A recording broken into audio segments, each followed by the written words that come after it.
Hello, everybody. Welcome to a new episode of the Dissenter. I'm your host, Ricardo Lopes, and today I'm joined by Dr. Edward Watts. He's presently the Vassiliadis Professor of Byzantine Greek History at UC San Diego, where he was formerly co-director of the Center for Hellenic Studies. His research interests center on the intellectual and religious history of the Roman Empire and the early Byzantine Empire. He is the author of several books on ancient history, the most recent one being Mortal Republic, How Rome Fell Into Tyranny, and he also has a new book coming out in 2021, The Eternal Decline and Fall of Rome, The History of a Dangerous Idea. And we're going to focus on Mortal Republic today. So, Dr. Watts, thank you a lot for taking the time to come on the show. It's a pleasure to have you on. Thank you so much. I'm really, really excited to be here. Okay, great. So, I have to be honest here. I don't have that many historians on the show usually. So, I guess that there are some basic questions that I will have to ask you because history is not one of the subjects I get into often, but so let's see how it goes. In your book, you talk about Rome, and you go through through the several different phases. Let's say that it went through, like for example, first it was a kingdom, then a republic, then an empire. So let's start at the beginning. About the kingdom of Rome. How was it organized? The kingdom is an interesting thing because it's set up, there is a king, and the king reigns for his entire life. But the monarchy, at least as it's described to us, isn't a hereditary monarchy. It's an elected monarchy. Oh, And so in Rome, there is this group of people that's a hereditary aristocracy that's called the patricians. And when a king dies, the patricians come together and they have a institution called the interregnum, where the leading member of each of the patrician families, in a sense, auditions to be king. And so they serve as king for a little while. I think it's about a week. And then someone else takes over. And then eventually, after everybody's kind of auditioned, they vote to determine who it is who should take power as the next king. And that person then reigns as king until they die. And then you go through the exercise again. And so the Roman tradition says that there were only 5 kings who served this way. That doesn't make a lot of sense because those 5 kings supposedly reigned for almost 200 years together. And that in a primitive society like early Rome, there's just no way that you could even string together 5 people who would live long enough to serve that amount of time. So we don't exactly know how this works, but we can say for sure that this is not absolute monarchy. This is instead something where the patricians are choosing the person who's going to represent their interests, and that person is accountable to the patricians. And so when the monarchy starts, it is this kind of patrician-dominated institution, but the king is always answerable to somebody, and there's always a check on his power. And by the time you get to the second to the last king, you have a revolution that changes this dynamic.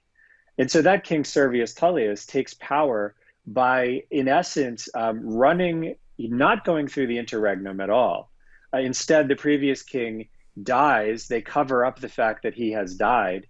And Servius Tullius uses the power of basically a rising upper middle class to reorganize the state and shift power away from patricians to an assembly of basically people selected to vote based on their wealth.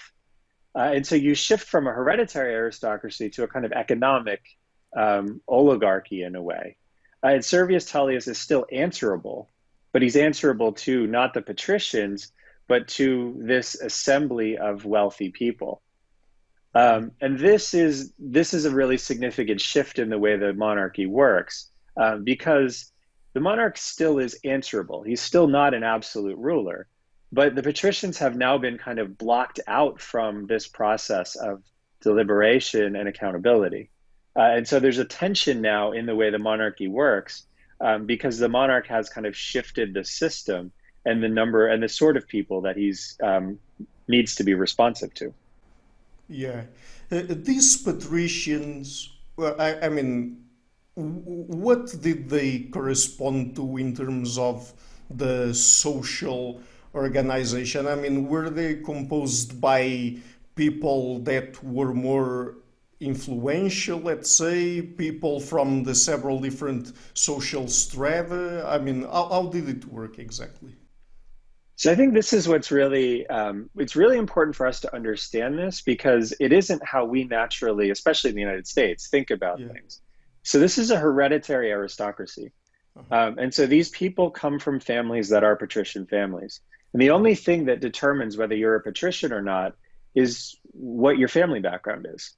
Mhm. And so there are rich patricians, there are poor patricians. I don't think there are any poor patricians. Um, but this is a sort of aristocracy that's based on heredity. Yeah. And so therefore, there are going to be rich and powerful people in Roman society who are not patricians. And as the state gets more sophisticated, and as you move into the 6th century BC, more and more people who are not patricians are becoming important. And so this creates an imbalance in the society where hereditary aristocracy doesn't track with actual influence in the state. And that is destabilizing because you have people who are becoming more and more important in the functioning of the state who don't feel like their interests are effectively being represented by the constitutional system. Mhm. And when we talk about this kingdom, I mean, what did it include? Was it simply what we nowadays would call the city of Rome, or was it also composed of other parts of Italy or elsewhere? Yeah, this is when our stories get a little tricky Okay. because we have stories that say, you know, the first king is Romulus and this is what he did. Mhm. The second king, you know, extends laws to Rome and extends Rome so that it's now controls more of the hills of what's now the city of Rome. And so the story tells us that each of the kings are gradually expanding the city. We have other evidence that shows that it's actually a lot more complicated than that. The city of Rome actually didn't develop because kings went and conquered the neighboring hill. It developed because the size of the settlements grew to such a degree that the settlements moved down the hill and they all kind of merged into each other. And so the stories we have is tell of the kings conquering more and more territory. And it is clear that Rome is expanding under the kings. And it is clear that Rome is conquering territory under the kings. But it's very hard to say exactly how that's happening. By the time the monarchy falls in 509 BC, I think we can say that Rome is it's the dominant force in Western central Italy, right? It's a I think if we think of like Lazio right now, we can probably with some confidence say basically the area of Lazio, this is kind of where we are by the time the monarchy falls. And so Rome is a powerful regional city state in an area that is kind of peripheral to all of the action in the Mediterranean. It's very hard for us to think of this, but Italy in the 6th century BC is backwards, especially compared to Greece or especially the Eastern Mediterranean, places like Egypt, where Egypt has been civilized and urbanized for 3,000 years. And Rome is basically like just starting to do that. And so the fact that Rome is a powerful state in central Italy, in the scheme of things, means very little. Yeah. And what is the time frame that we are talking about here for the Kingdom of Rome? I mean, when did it start and when did it end? Historically, the way Romans count this, they say their city started in 753 BC. They have an exact day. You know, like it started on this day in 753 BC. That, of course, isn't accurate, but it's more or less right. You know, the archaeological remains on the Palatine suggest that probably, yeah, people started building and permanently inhabiting the Palatine in the 8th century BC, more or less. And the date of 509 BC for the fall of the monarchy I think people generally are pretty comfortable with that. Because at that point, we are at a moment where Romans are keeping annual records of what's going on. And so I think we're talking about something on the order of 250 to 300 years when Rome is a monarchy, in an organized sense. Obviously, the story we have is a lot more tidy than what actually is going on, because Romans tell the story of Rome's monarchy in a way that emphasizes a lot of the attributes of what they think being Roman is. And so we have a very neat and tidy story of the monarchy. The reality is certainly more messy, but I think the timeline, generally speaking, of 250 or 300 years of a monarchy is probably about right. Mm-hmm. And how was the society in general organized? I mean, it was, of course, based on agriculture, right? But then, in terms of the social strata, were there different social strata? I mean, in terms of having, for example, as you said, a monarchy and then different social strata until we reach the poor people, or not?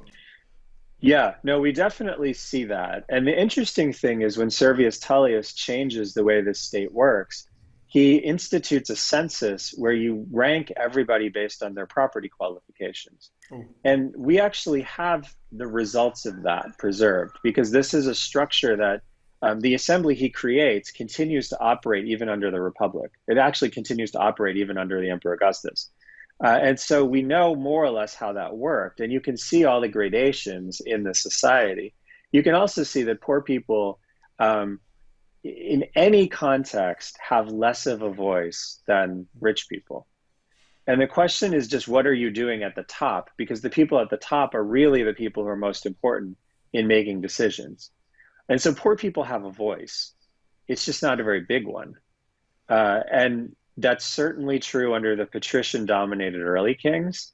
It's also true under the sort of wealth structure that the later kings used to control the state and interact with the state. So poor people, I think we have to understand, are always at the margins. No one is making an effort to incorporate the voices of poor people, especially under the monarchy, but also I think we'll see under the Republic too. Mm-hmm. Sure. So the monarchy falls. What happens next? So the monarchy falls in 509 BC, and what you have actually initially is a patrician counter-revolution. So we have to understand what Servius Tullius did as a kind of revolution by economic interests against hereditary aristocracy. And he creates a structure where your wealth determines your voice in the state, and this dispossesses patricians. Now, many patricians are still wealthy enough that they figure into this, but they don't have exclusive control over how the discussions proceed. And so the counter-revolution that overthrows the monarchy is a patrician-led counter-revolution that says, in essence, we don't need a king anymore, and all decisions are again going to be made by patricians, but they're not going to elect a king. Instead, they're going to elect magistrates who are answerable to the patricians.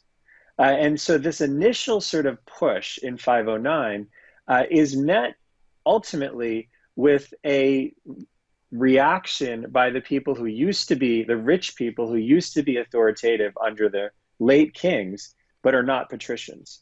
And what you get by the time you get to the late 490s BC is a republic where wealthy interests have a way to express their needs and their concerns through an assembly that is made up only of non-patricians. So these are called plebeians, and the patricians have their own sort of magistrate structure.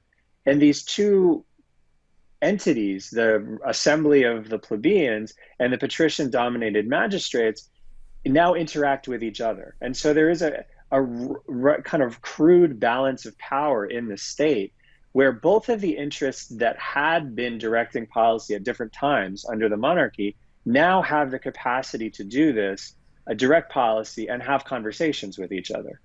And so this is the very basic sort of structure of the republic. The two vested interests in the way the monarchy functions now each have a voice in a structure, and there's no monarch who can kind of play one against the other. Yeah. So the Republic starts officially in the 490s BC. Is that it? So officially it starts in 509 BC, but as it starts, it is just patricians who run the thing. Yeah. And eventually plebeians, wealthy plebeians, who had power under the later kings and now don't have power at all, do something that's called the secession of the plebs, where they effectively walk out of the city. And because you have both poor people who are required to do manual labor and other things, and also rich people who have a lot of capital to make the city work, this is something patricians can't accept. I mean, they can't run the city without plebeians there. And so there's a negotiation where the patricians acknowledge the plebeians should have a decision-making capacity. And for the next 200 years, the Republic spends a lot of time trying to figure out exactly how this will work. You know, what offices should be exclusively patrician, what offices should be exclusively plebeian. And over these 200 years, eventually the Republic comes to this consensus that everything should be open more or less to everyone. And that plebeians and patricians should be eligible for nearly all offices. Plebeians should have their own assembly. They should have their own representatives who can protect plebeians if there is patrician overreach. And you come to a much more sophisticated political structure that's still based on this principle of you rotate people through offices so you never again have a monarch who can play people off against each other. And you also have the interests of both groups being spoken for in a way that's constitutionally defined so that nobody can legally take advantage of each other. And also built into this is this idea of compromise and consensus. That in 490 could have the walkout of the plebs could have been another violent revolution. And instead, what you have is a negotiation. And this becomes the principle that the Republic works under is, you know, if you have a political conflict, it should not be resolved violently. It should be resolved through compromise and consensus in a way that makes society stronger. And everybody then buys into the result. But violence is something that undercuts the ability of society to come together. And so this is the sort of the basic principles for what the Republic will be are kind of laid down in this first 20 years. But those principles develop into a much more sophisticated system that builds off of these basic ideas, but creates something that is much more dynamic and much more sophisticated than the early Republic was. Mhm. Was this the first republic in Western history, at least, or were there others? And what about other parts of the world? It's interesting because this is the first one that works exactly in this fashion. Mhm. Um, Sparta has a mixed constitution, but it has kings. Athens is not a republic, it's a democracy. And so in a republic, the idea is that everybody has a voice, but different people have more of a voice, depending on their role in society. And so your voice is represented by somebody, and the degree to which they need to listen to you depends on your status in the society. We hear a little bit about how Carthage is governed, and it seems Carthage has something like this. It has different assemblies, it has different magistrates who are elected in different fashions. We don't know exactly how the Carthaginian constitution worked. It is probably in some ways similar to what's going on in Rome, but in other ways, I think it is very different. And the ideas of how Carthage should operate, and what we know about how, say, Carthage runs its society, it is different from Rome. But I think with Rome, what you have is a system that evolves, and you also have Romans talking about how it works. And you have Romans saying, like, this theoretically is how our state works. And in practice, we measure up to what the theory is. So in the Greek world, for example, you have Plato lay out a republic. You know, in Latin, you would translate Plato's politeia as res publica or republic. But Plato is theorizing this state. And it has a lot to do with how Sparta works, but it also is a theoretical state with balances of power. And in Rome, what Romans say is Greeks theorized about this, but we did it. So when you read Cicero's Republic, he starts by saying, yeah, Greeks, they have great ideas about how to run a state, but they just think it. They don't do it. Versus we did it, and now we look and we see what pattern we've established, and we realize the pattern is great, but it wasn't theoretically something that we thought up and then implemented. We implemented it, and now we look back and say it fits this theory. And so I think in that sense, Romans are relatively unique. The structure they created and the ability of this state to expand and incorporate new people is something that you don't see anywhere else in antiquity. Mhm. Yeah, that's very interesting. So, how did the voting system in the Republic work? And what were the people that could vote? So there are a number of assemblies. Yeah. And so in those assemblies, three of them tally the votes based on the tribe people live in. And so there's eventually 35 tribes that all Roman citizens belong to. Four of those are based in the city of Rome. The other 31 are based in the countryside. And the number of tribes increases as Roman territory increases. But these are voting tribes. They're not, based on genealogy or anything else. And so because they're voting tribes, what Romans do is they tally the number of votes for an election or for a decision based on how many tribes vote for it. And so all of the vote tallying is out of 35 for these assemblies. And what would happen is the tribes would come together and they would all vote within their tribe. And then they would say, tribe, number 6 votes yes. But what effectively happened was the 4 tribes in the city of Rome would have more votes all the time because voting had to be done in person and it had to be done on site in the city of Rome. And so the 35 tribes would have, maybe potentially 10,000 people voting in each of those 4 urban tribes, and then maybe 500 voting in the rural tribes. And the 500 voting in the rural tribes would almost always be wealthier because they're people who can take time off from whatever it is that's going on to come to Rome and vote. And so what you have there is a structure where the voting, the voice that people have is disproportionate depending on probably how much money they have and how much capacity they have to actually come to the city and vote. And that's actually seen as a feature of the way the Republic should work. Romans liked the fact that it did this. But the other thing that's interesting about this is every Roman voted individually. Mm-hmm. So in Athens, we know that voting was done by people raising their hands. And so you would assemble in the Pnyx, you'd assemble in this massive space. They would propose something, you would debate it, and then people would raise their hands saying whether they're in favor or opposed. Then you would just count the hands. And so you vote as part of this mass. And in Rome, you as an individual go and you cast your vote verbally initially, and then after the 2nd century, or in the middle of the 2nd century, you used actual secret ballots. But you as an individual go forward and you cast your vote. And so there's this strange thing where in Athens, everyone's vote counts equally.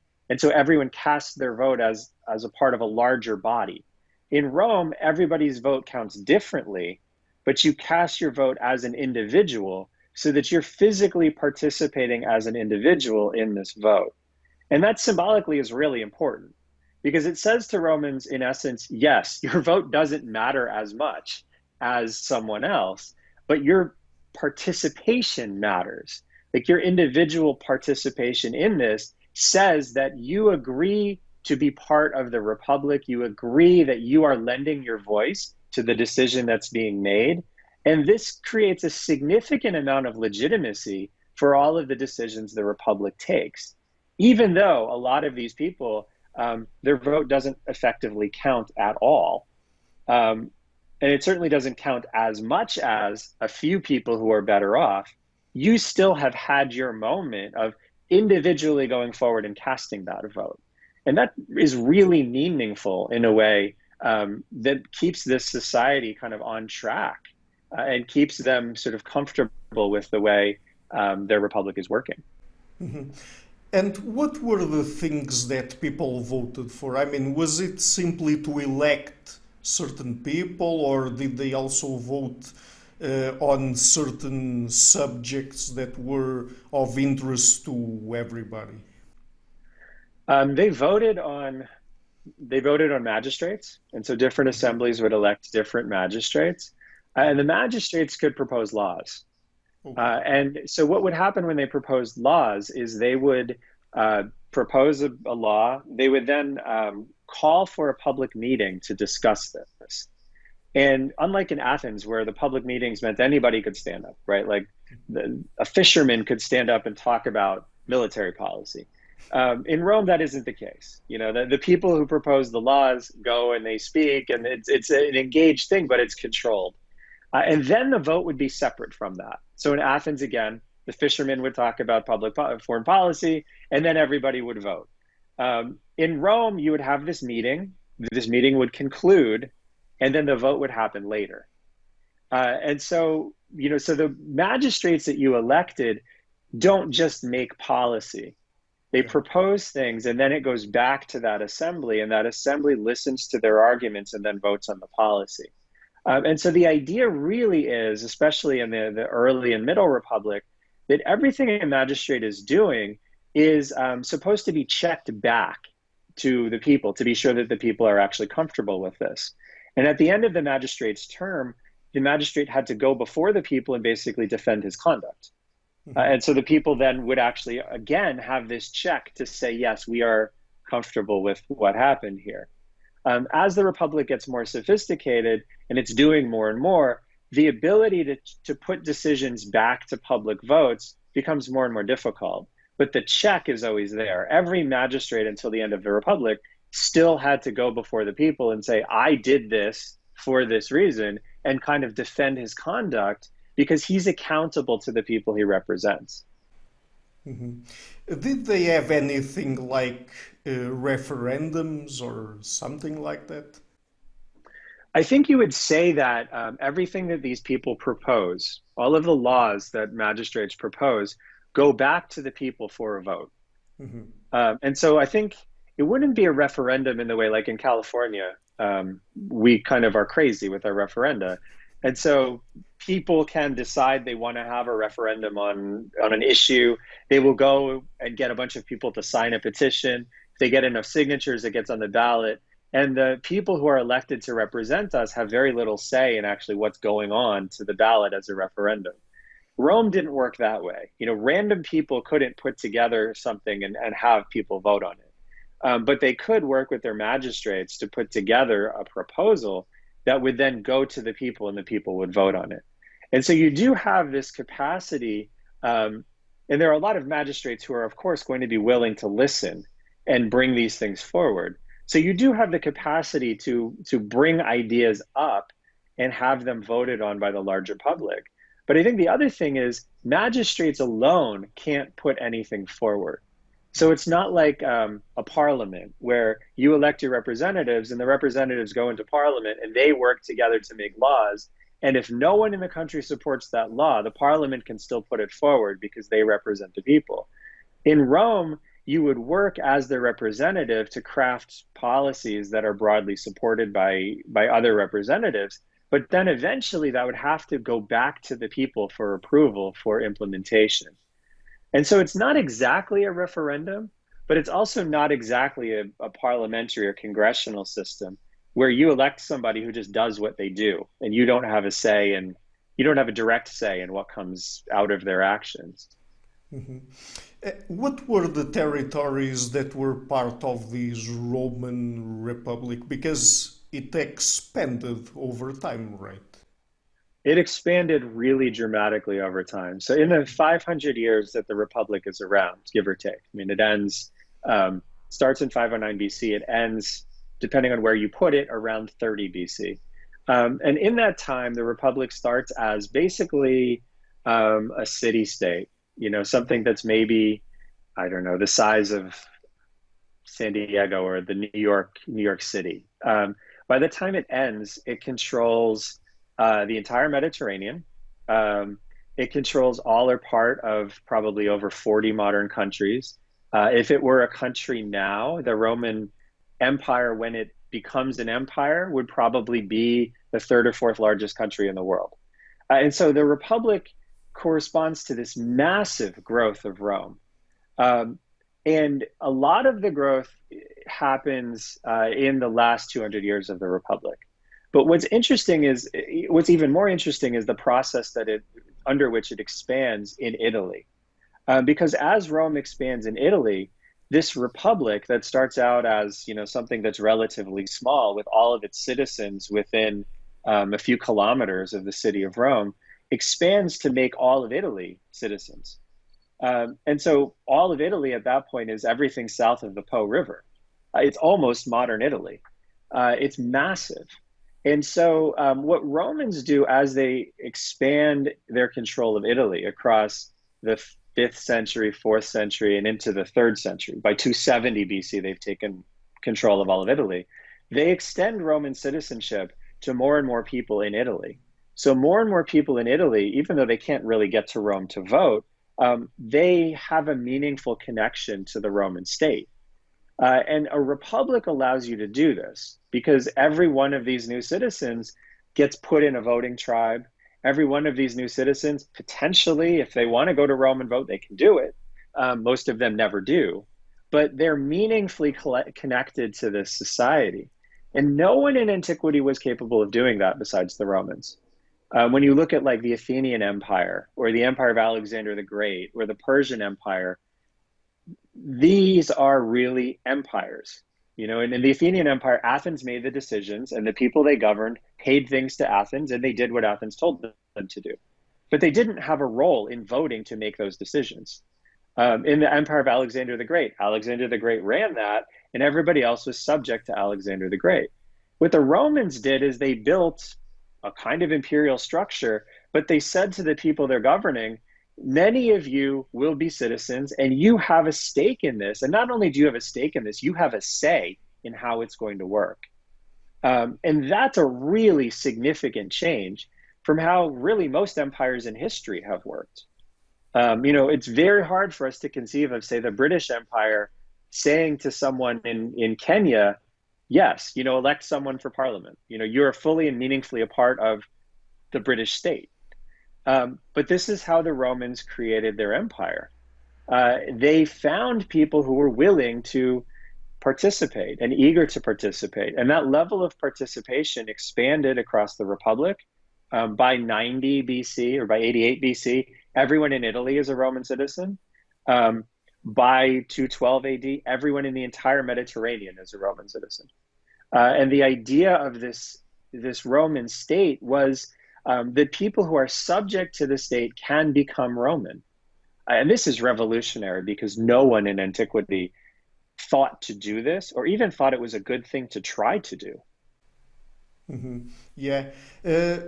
Another question is, these different peoples that Rome conquered, did they have at a certain point one single identity? Because we are talking here about citizenship, but that isn't really the same as, for example, having a single national identity for people from the several different places.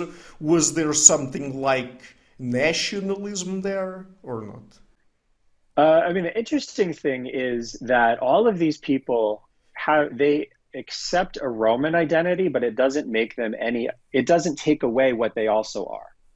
Yeah. So the law that extends citizenship to everybody in 212 says everyone has citizenship, but everyone has Roman citizenship, but your local citizenship remains intact.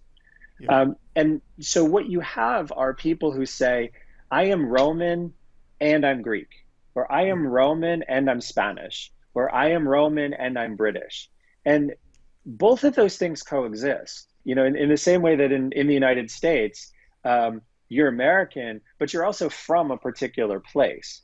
And the fact that you're from California doesn't make you not American. It makes you Californian and American.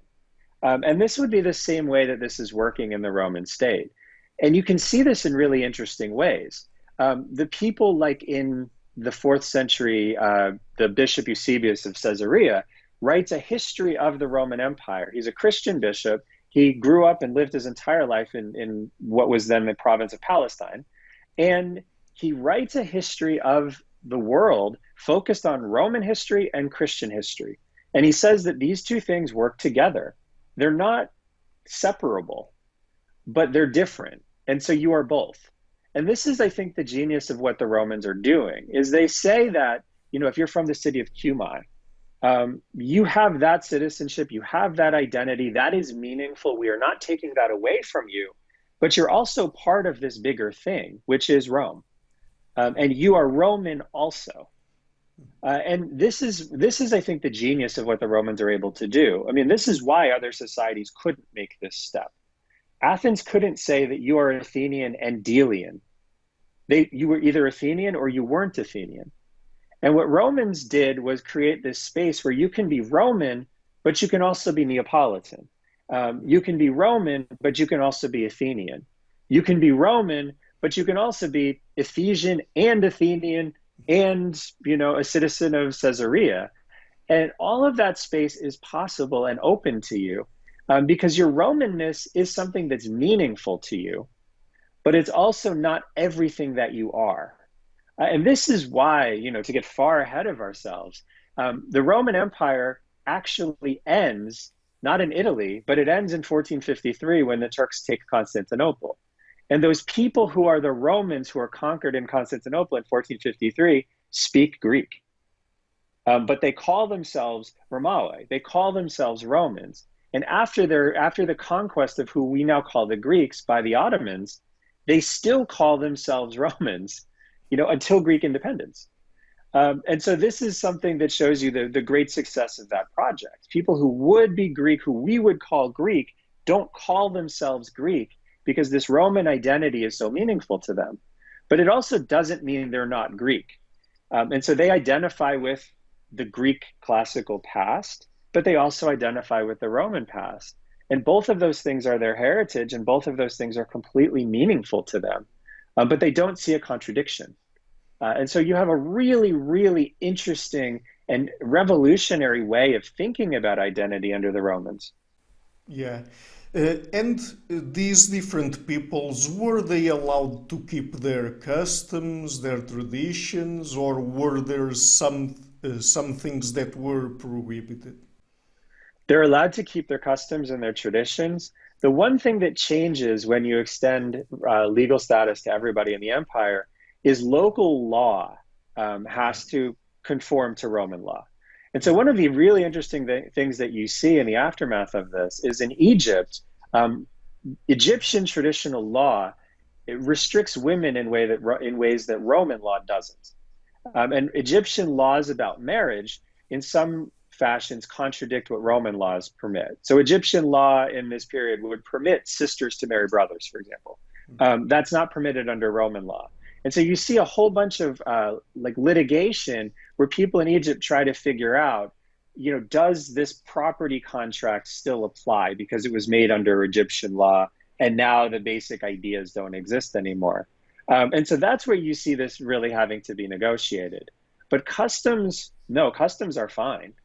And you actually see that over time in the lead up to this, Roman law and local customs started to blend. And a great example of this is in Jewish writings, where they actually work through, in the Mishnah, they work through how Jewish custom can work alongside Roman law, and how you can kind of be true to Judaism, but also conform to legal structures that are becoming more and more binding on you.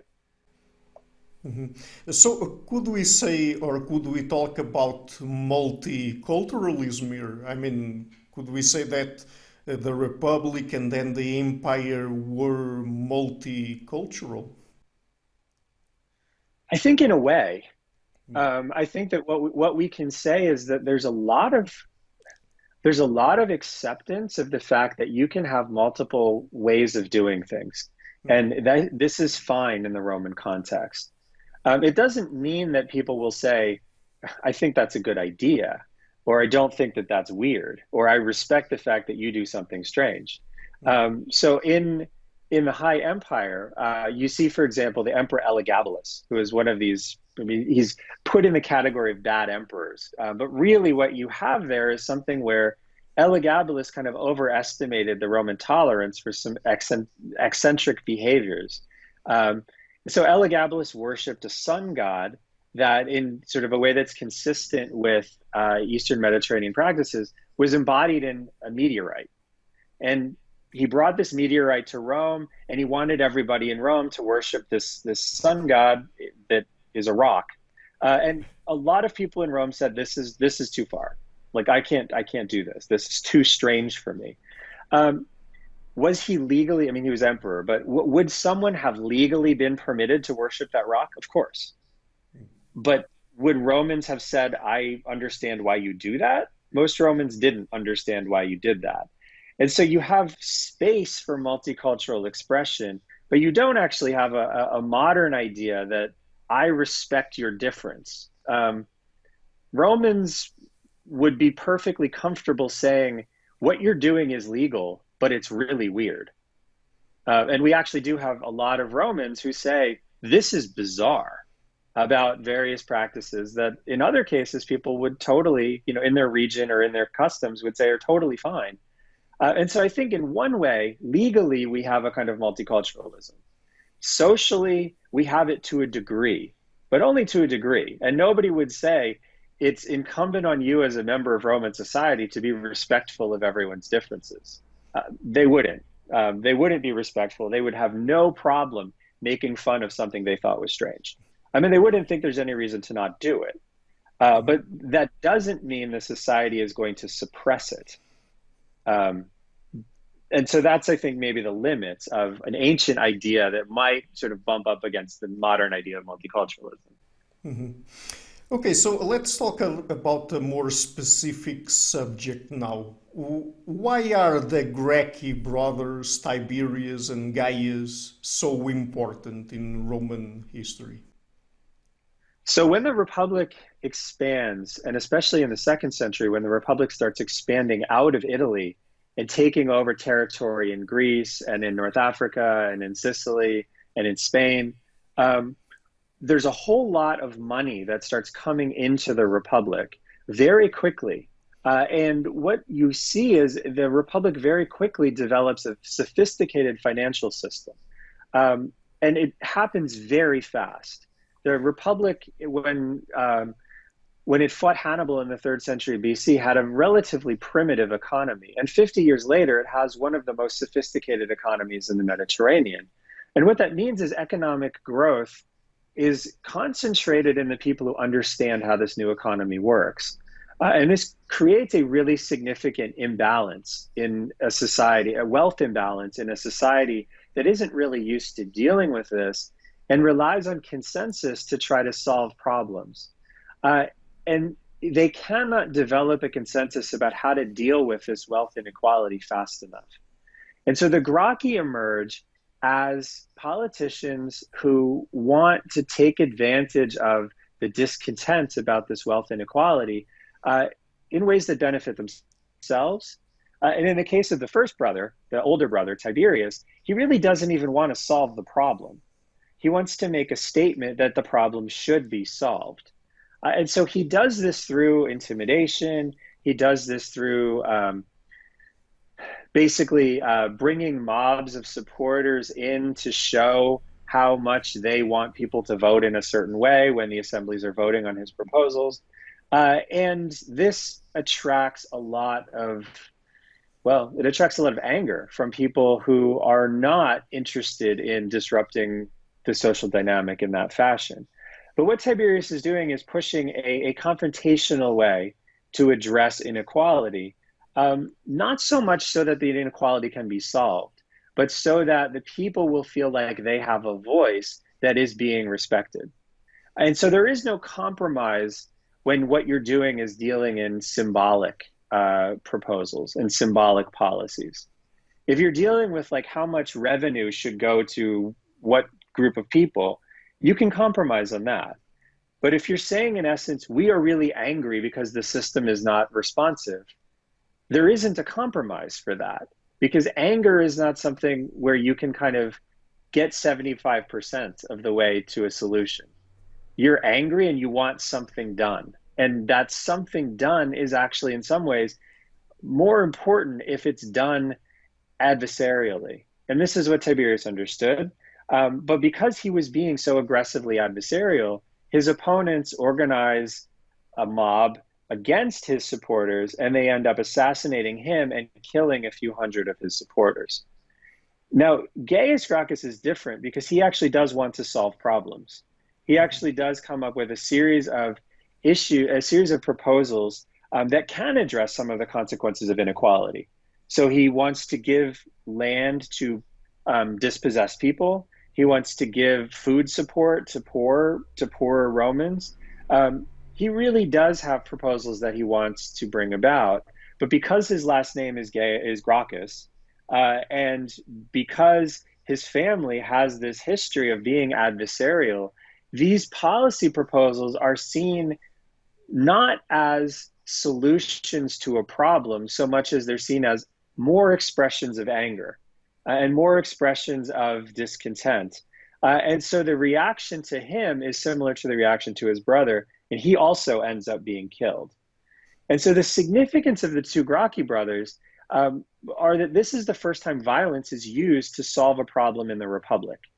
You know, this old model of staking your claim and looking for a compromise solution that respects the lives, property, and legal rights of everyone. This is what the Republic has worked off of for nearly 400 years. And when the Gracchi start behaving in this way and their opponents start reacting violently, this undercuts the basic principles for how Rome's Republic is supposed to work. And this stops being a system that encourages compromise and consensus building in a way that strengthens everybody's participation and everybody's agreement with the solutions that are created. This instead breaks the system apart, creates division, and also, most importantly, creates martyrs. And it's very hard to compromise when people have died for the idea that you might be signing away. Mm-hmm. So could we say that the Gracchi brothers played a role in the decline of the Roman Republic? I think it's a really significant role. And if you look at all of the ancient sources that talk about this, that's where they pinpoint the moment. The death of Tiberius Gracchus is the moment that Cicero, that Plutarch, that Cassius Dio, that Appian, I mean, all of the historians who write about this, that's the moment they pick as, okay, this is a point of inflection. Now the Republic is not going to work like it has before. At the moment, Romans were shocked by what happened, but they also didn't want to believe that their Republic was really under threat. And so what Romans are very able to do is to say, okay, this happened, it's really bad, but we'll move forward.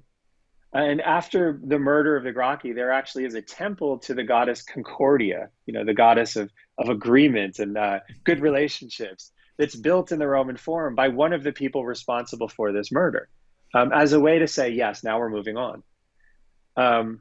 The reality, of course, is once politics becomes this kind of a discussion where consensus is not prized, and where the goal is not to come up with a policy everybody can agree with, but instead the goal is to incite your followers to such a degree that you win absolutely, you can't very easily go back because your followers don't expect you to compromise. In a sense, your followers will penalize you if you compromise. And so the model that had guided the political deliberations in Rome for 4 centuries, it breaks down. And instead you have politicians who are very eager to exploit division and use violence if that's something that can help their career. And it's not all Roman politicians. Not all of them are violent. Most of them are not violent. But a few of them explore the advantages that can come from violence. And they become more and more sophisticated in how they use violence and how tactics of violence and intimidation can influence Roman decision-making. And so this becomes a kind of political technology that the Gracchi pioneered in a very And the Tiberius Gracchi is pioneered in a very unsophisticated way, but people realize it works. And so people become more and more sophisticated in how they use violence and intimidation, and it becomes more and more of a feature of how Roman politics is working. Mhm. Another very prominent figure in Roman history is, of course, Julius Caesar. So, could you tell us about him and, I mean, what were some of the main events where he had a participation? And I mean, basically, what he changed in terms of the political dynamics in Rome. Yeah, I think this dynamic of violence and intimidation is something we have to understand as always playing in the background of what Caesar is up to. Because when Caesar is young, there's a civil war where the dictator Sulla wins the civil war, and Caesar's family is very closely aligned with the losing side of that civil war. And so Caesar's father loses his property. Caesar, who was married to a member of the family of one of the leading politicians on the other side of that civil war, is asked by Sulla to divorce his wife. And Caesar refuses to do this. But the experience of being on the wrong side of a civil war and the wrong side of political violence deeply influences Caesar for his entire career. And so what you see with Caesar is a very ambitious person who understands the appeal of popular politics and populist politics. He understands his family has a very strong connection to this. He understands the fact that he can advertise his own family's victimization because of this political violence. But you also see in this a deep suspicion of the ability of the Republic to actually protect anyone's interests when there is a conflict. And all of these things kind of figure into how Caesar behaves. So he is incredibly ambitious. And he is very, very eager to use whatever means are available to enhance his position. And that means sometimes he uses politics of intimidation. But what you also see is a very firm line that Caesar takes, where he says, we should not break laws. We should not break conventions just because we disagree with somebody. So in 63, there is a revolt by a politician, and Cicero, the great Roman orator and statesman, arrests people who are associated with this revolt. And there's a debate in the Senate about whether you should kill these people without a trial. And Caesar says, you can't do this. Once you start doing this, no one has any rights. This will go in a really bad direction. And Caesar loses that discussion. And I think that underlines for Caesar the fact that you cannot trust these institutions to protect you. And so Caesar's later career sees him go and conquer Gaul, conquer what's now basically modern France and Belgium and parts of Switzerland. He comes back a very wealthy and powerful man, and he's asked to dismiss his army before he's able to get any kind of guarantee that he's not going to be prosecuted politically for what he's done in the past. And Caesar doesn't trust that the Republic will protect his interests. And so he refuses to do this because he doesn't believe that the laws in the Republic are strong enough to ensure that he is going to be protected. And ultimately, this is why Caesar starts the civil war with the Senate. In 49 BC, Caesar takes his army from Gaul and invades Italy. And Caesar's own source, Caesar's own account of the civil war says he did this because he was afraid that laws no longer applied. But then the interesting second part of Caesar is when Caesar wins victories in these civil wars, he doesn't kill the people who are on the other side. He pardons them. And there you see again this incredibly ambitious person, someone who's willing to fight a civil war so that he can be in charge of Rome, but also this principle of we are not going to just wholesale kill our opponents because that's wrong. And of course, this is what gets Caesar assassinated. A number of those people that Caesar pardons end up killing him. And so with Caesar, you have this incredibly complicated figure who, on the one hand, understands the basic principles of how the Republic should work and understands that these principles are no longer in place. But he also acts in a way that is very self-serving to enhance his own prestige and enhance his own position. And so with Caesar, I think you have a very complicated figure who, on one level, you could see as almost heroic. I mean, he gives his life, or he loses his life because of principles that he had been advocating for a very long time. But he also, of course, creates conditions that make the republic unsustainable. And so it's very hard as a historian to evaluate exactly where you should put Caesar. Is he a villain? Is he a tragic hero? Is he a little bit of both? Uh, and so I think Caesar, in some ways, he's one of these remarkable figures that it makes it's very profitable to try to puzzle through exactly what's going on. Yeah, and probably compare him with other modern politicians, let's say. But before we get into that, he was officially the first emperor, correct? No, Or he not? has a different position. Oh, So what okay. Caesar is he takes the position of dictator, which is a legal title. It's a legal Hmm. position in the Roman Republic, but it's a position that you're supposed to have for at most 6 months. And he Okay. takes this office multiple times. And then eventually, at the end of his life, he has himself declared dictator for life, perpetual dictator. And this is what precipitates his assassination. So Hmm. he doesn't take the title emperor. He's Okay. framing his position as this Republican constitutional position that he's just extending for much longer than you're supposed to have it. And it's under his nephew, who becomes the first Emperor Augustus, that you have someone sit down and say, "I'm going to create a completely new type of position that's going to enable me to run the Roman state in this particular fashion."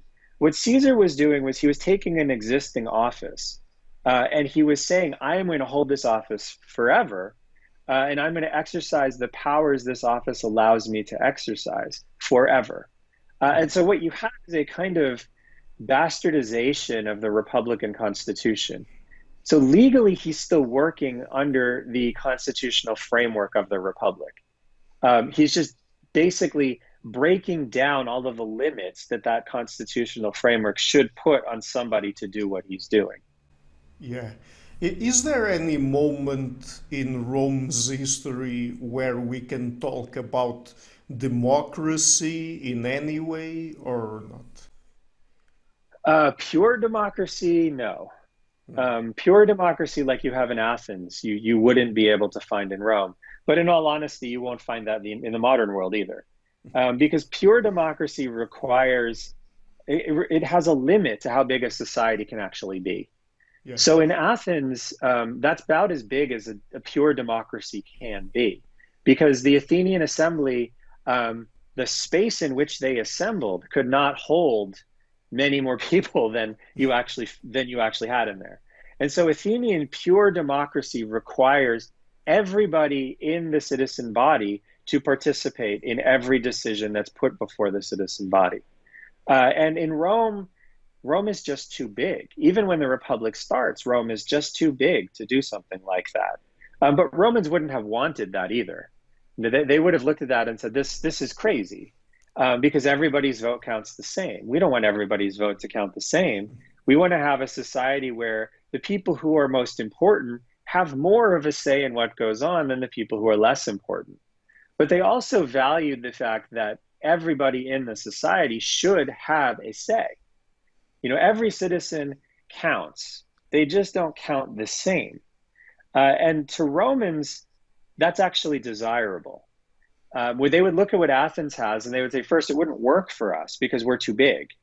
Yeah. We could never have. I mean, by the time Caesar takes power, there's probably 6 million people in Italy. You could never have any kind of political, pure democracy that had all of those people taking part in it. But the other side is they wouldn't want it anyway. But I think when we're talking in a modern context about democracy, we're really talking about representative democracy. And that the Romans did have. And they believed very strongly in the idea of a representative democracy that's governed by the participation of all of the people, all of the citizens. And I think the fundamental way this is described best is Cicero describing the Republic as the Respublica res populi est. The Republic is a thing that belongs to the people. And then Cicero goes on to say the people are not like an ethnic thing. It's a political group that comes together with a basic agreement that they are all collaborating in the rules and the success of the entity they belong to. And so the republic has to belong to everybody. And in that sense, I think that's what a modern democracy also says. A modern representative democracy says this is a system and a political entity that belongs to everyone. And we all have both a role to play in how decisions are made, but we also have obligations to that state to pay taxes or serve in the army or to do public service or whatever it is the state is asking of us. We not only have a role in deciding how the state functions, but we also need to give something back to the state because the state is ensuring our prosperity and our protection. And that's a modern idea that is also a Roman idea. Mm-hmm. Yeah, this is very interesting. So before we get into the parallels with our modern world, let me just ask you another question. So we talk about the Roman Republic and then the Roman Empire, but since Rome had already conquered other peoples, I mean, couldn't we talk about the Roman Republic, even though it had a different political structure, let's say, as an empire already before emperors come in? Yeah, absolutely. The Republic in the last phases of the Republic, it looks almost like a 19th century European empire, where what you have is a system that's designed to exploit the provinces to make Italy richer. It very much is that system. And it's very hard for people in the provinces, if somebody's behaving unjustly, to bring them to trial because it's a senator who's governing that province, and the people who decide whether he's behaved badly are other senators. And so there are a few cases where somebody is so corrupt that there is a trial and they are actually found guilty, but it's very, very rare. And the very principle of the Republic's governance of the Mediterranean is to take whatever they can take from these people without precipitating a rebellion. What's interesting is when you actually get to the empire, the emperors are more interested in the affairs of the provincials being justly administered than the republic ever was. And so you have a text from the historian Tacitus that is exactly right. He says that the provincials are excited that Augustus has become emperor because now there's someone to whom they can appeal who has their interests in mind, a higher authority than the Senate. And so if you live in Italy, you don't really like the idea of losing your political freedom. You're willing to do it because the late republic has collapsed so badly, but there are things you have lost. If you're in the provinces, there is nothing you have lost. In fact, you've actually gained the protection of an emperor who's interested in these provinces being administered well. And so as you move from the representative democracy of the republic to the autocracy of the empire, in Italy, your conditions have changed, maybe for the worse. In the provinces, there is no doubt your conditions are better. And this is what sets the empire on this path over 200 years to making everybody Roman citizens, because the emperors are more and more responsive to the provinces, and the emperors come from the provinces. Starting in the year 98, emperors don't really come from Italy anymore. The whole string of emperors that you get after the year 98 for nearly 150 years, they are of descent from Spain and from France and from Tunisia and from Syria. And so you actually have under the empire a sort of move towards making the provinces fully Roman that couldn't have happened under the Republic, because the Republic was an Italian political entity that was exploiting and benefiting from control of basically the entire Mediterranean. Mm-hmm.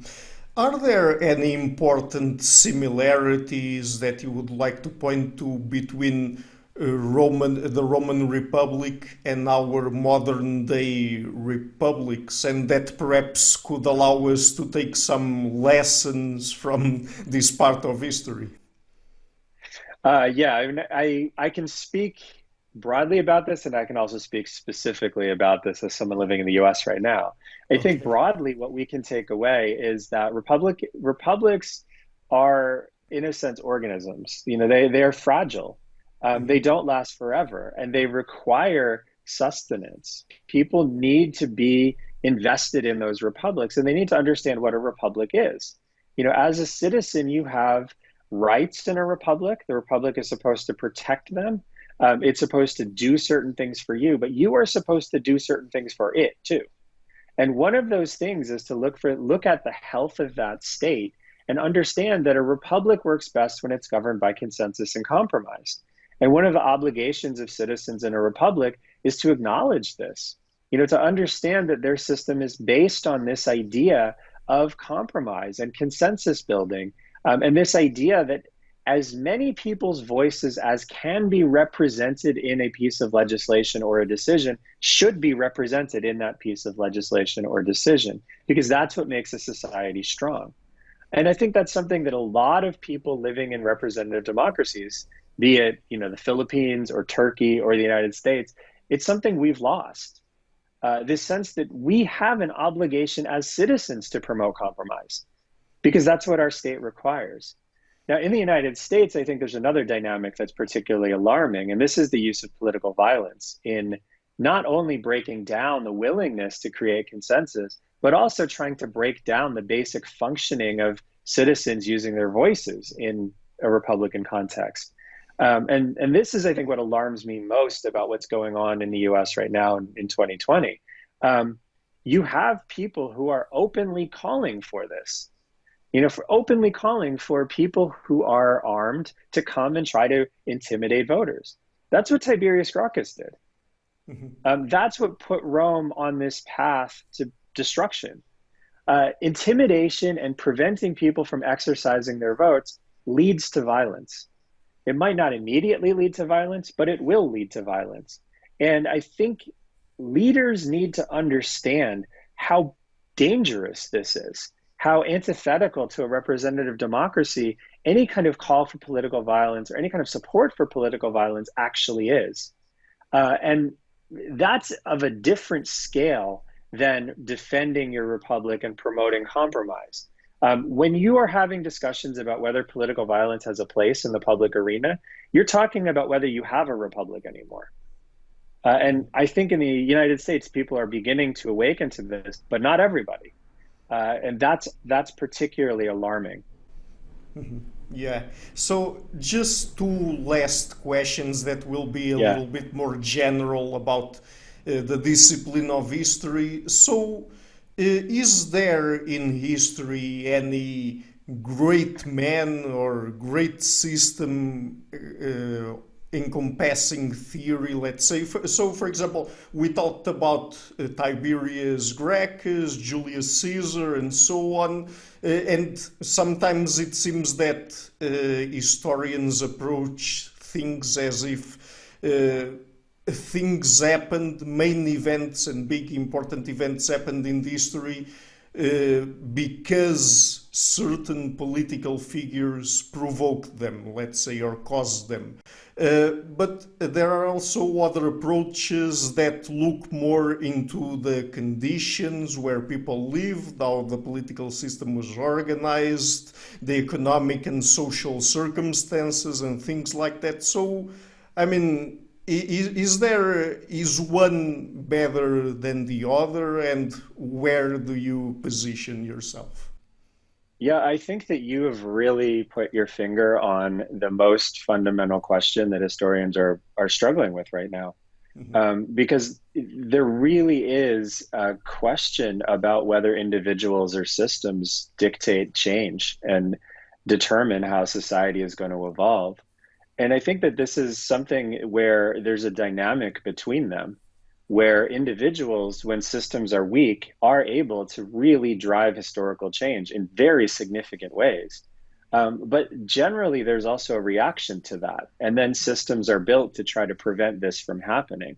So I think in the Roman context, the best example of this is probably Augustus, because Augustus is both an individual who basically arrives at a moment when this republican system in Rome is failing, takes advantage of this, creates a completely new political structure, changes Roman society completely, and then recognizes that he needs to build a system.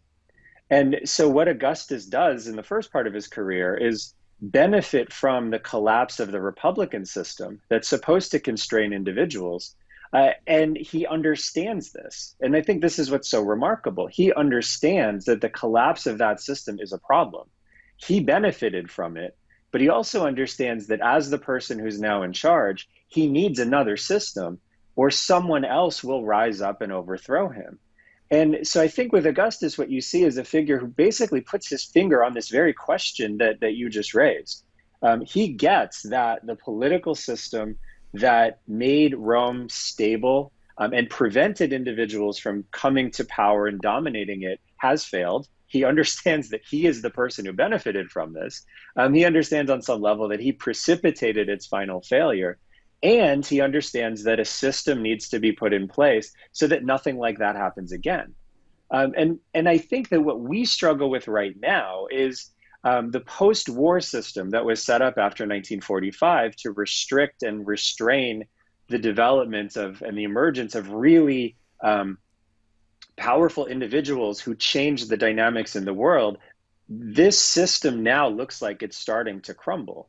And across the United States and Europe, you have people who are completely dissatisfied with the fact that this system is here.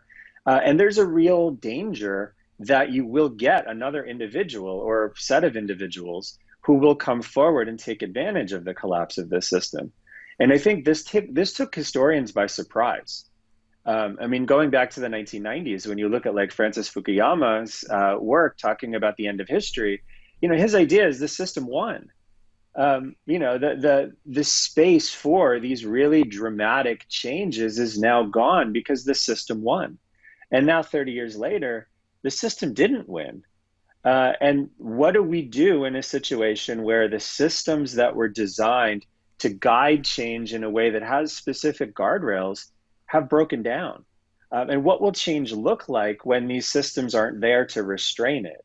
The Roman example, I think, suggests that these systems are really important. And Rome was, in a way, lucky that Augustus understood the need to replace the system he broke with something new that was sustainable. Because the other ancient example of an individual who did this kind of thing is Alexander the Great. And Alexander the Great destroyed a world system by conquering the Persian Empire. But he had no interest in building anything that would work afterwards. And what ended up happening was basically the separation or the division of the Persian Empire into these competing states that fought each other for like 300 years. Mm-hmm. Yeah, and what about the role that ideas play in history? There are people that say that ideas play a big role. Then on the other camp, and perhaps here we can talk a little bit about the Marxists, right? That say that basically history is made by the material conditions people live in. I mean, about ideas, it's also interesting that even though there are people that write books and so on saying that the ideas of the Enlightenment, the Renaissance, back in Rome, the Greeks and so on, were really behind the development of Western society.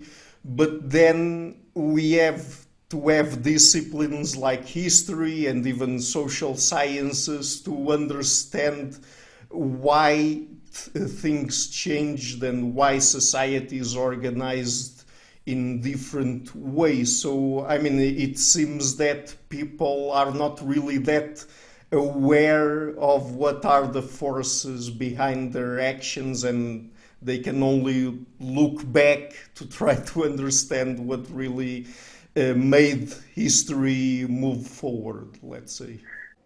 I think that the role of ideas is very important in this. I mean, in studying these changes.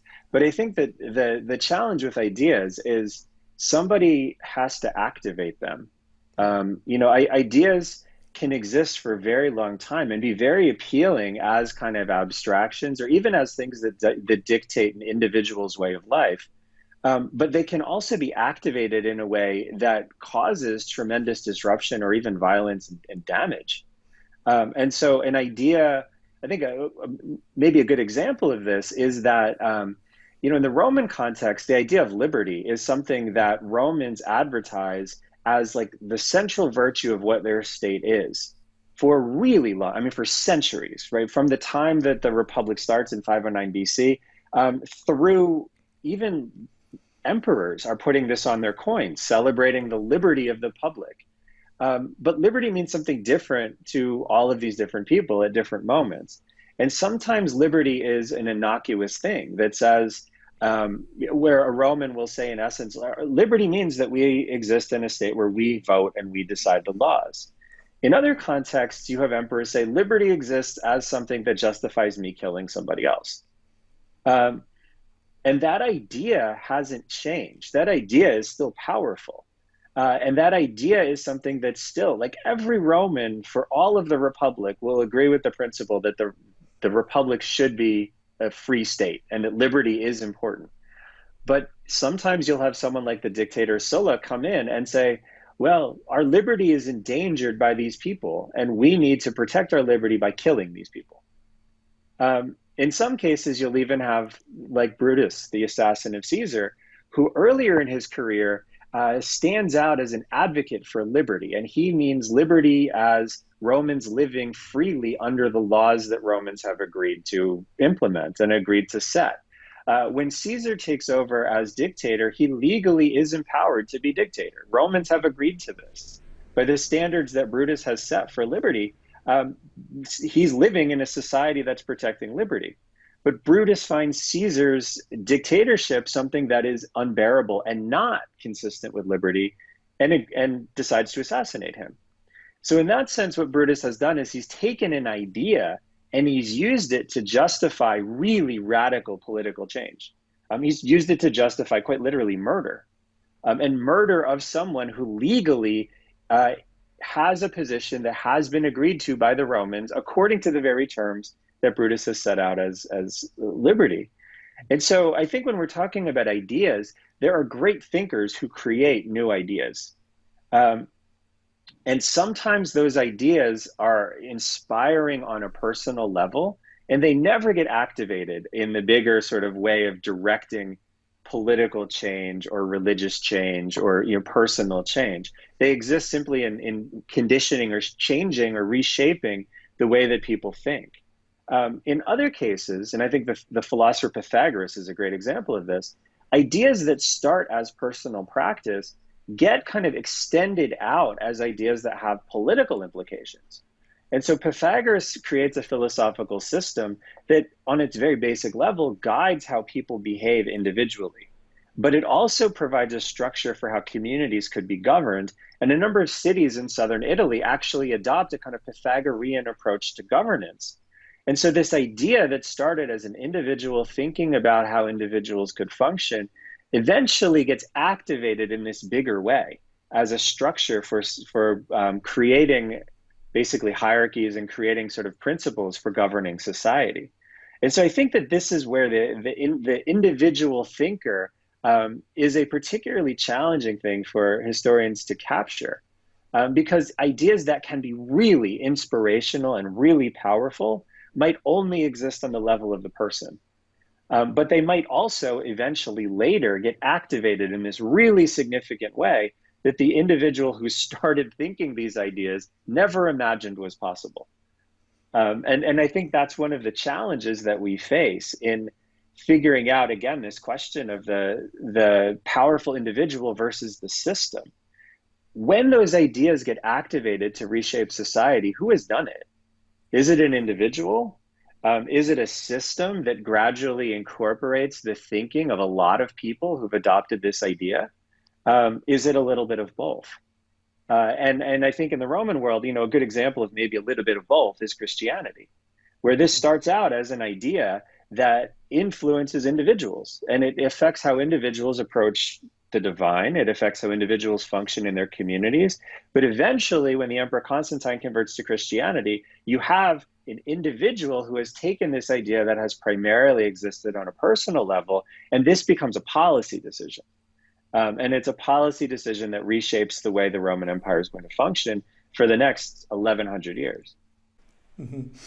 Okay, so as an historian, I think this is a very interesting question to ask you. Does history really repeat itself? I mean, I've asked you earlier about some of the similarities between the Roman Republic and modern-day republics, but those are the similarities in terms of the political systems. But do events repeat themselves? Is history circular in any way or not? I think what you can say is that history doesn't directly repeat itself, but history provides us with tools to think about and think with, and ways to imagine possible outcomes for events and things that happen in the world that, you know, we as individuals living our lives have never seen before. And so, you know, something like the pandemic, none of us have lived through anything like this. We don't really know what its course will be like. We don't really know what a good response to it would be, or what we know what a bad response looks like. But I think that, you know, history provides lots and lots of ways to think about how a society responds to these kinds of challenges, and what happens if you don't respond well. And so history gives us a way to think about the future and understand the present. And that way to think about the future is something that I think only history can really provide, because it gives you a set of alternatives, and it gives you a set of tools to think with, and it gives you a set of possibilities you might not have otherwise imagined. And so there are going to be things always that are different in the present from the conditions of the past that you want to look at.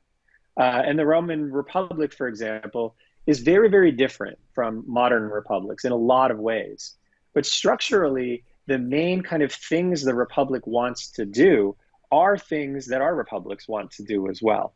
And so thinking through the implications of certain challenges while looking at something like the Roman Republic, this allows us to understand some things that we might not otherwise think about, because our republics are not as old as Rome. And so they don't have the same life cycle.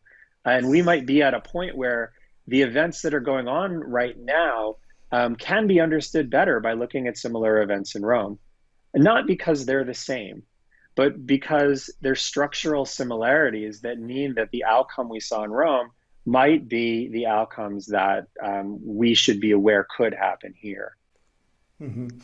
Okay, so would you like to give us a teaser for your next book, the book that is coming out next year, The Eternal Decline and Fall of Rome? So the idea in that book is that one of the things Romans talk about as a political idea for the entire history of the Roman world, and then people talk about for 600 years after the end of the Roman world, is that Rome is in decline. And this is used repeatedly by Romans to try to identify people or actions or ideas that cause the decline and push for a radical renewal, a sort of make Rome great again move, where you in essence say, this is the problem we're having, these people caused it, and we need to do this radical thing against these people to stop it. And so in the Republic, you see this used to justify xenophobia, you see it used to justify anti-intellectualism, you see it used to justify moves against the property of the rich, moves against the rights of the poor. In the empire, you see this used to justify killing other emperors. But occasionally what you see is something that's even more interesting, where Roman politicians, who, especially emperors, who are comfortable in their position, speak about Roman decline and they speak about Roman renewal, but they don't blame anybody. They just say that a strong society fixes what's wrong with itself. And it's not anybody's fault. It's just something that we do. And so for most of Roman history, this rhetoric of decline is used to say something is wrong, somebody's responsible, and let's do something to them. But occasionally, and that of course, it destroys society, it breaks down social bonds. It creates all sorts of terrible conditions and terrible reactions. But when you have someone say, this is wrong and a good society fixes this, and it's just our job as a good society to fix this, it actually builds up social cohesion and it builds up society. And so this rhetoric of renewal and this rhetoric of decline is something that is often destructive. And we're seeing this now, and we've seen it multiple times in the 20th century. But it doesn't always need to be destructive. And I think maybe if you look at some of the stories told in Europe in the middle of the 20th century, the miracle of Italy's economic development or the miracle of Germany's post-war development, this is a story that makes you feel good about creating something out of the ruins of something before. And so the book looks at how people use this rhetoric. When it's used to destroy things, who are the victims? And what does that say about how we in a modern context should understand rhetoric that talks about decline and tries to make victims out of other people? But it also says sometimes this is constructive. And thinking about decline and renewal in a way that says we all can make something better together actually makes society stronger. And Rome shows us both of those things. It shows us this idea as something that is intensely destructive, but also as something that is really constructive. And so the book is asking us to look at this across 2,200 years and see that this rhetoric is always there. People always use it. There's not even a decade in history where someone is not doing this in some context.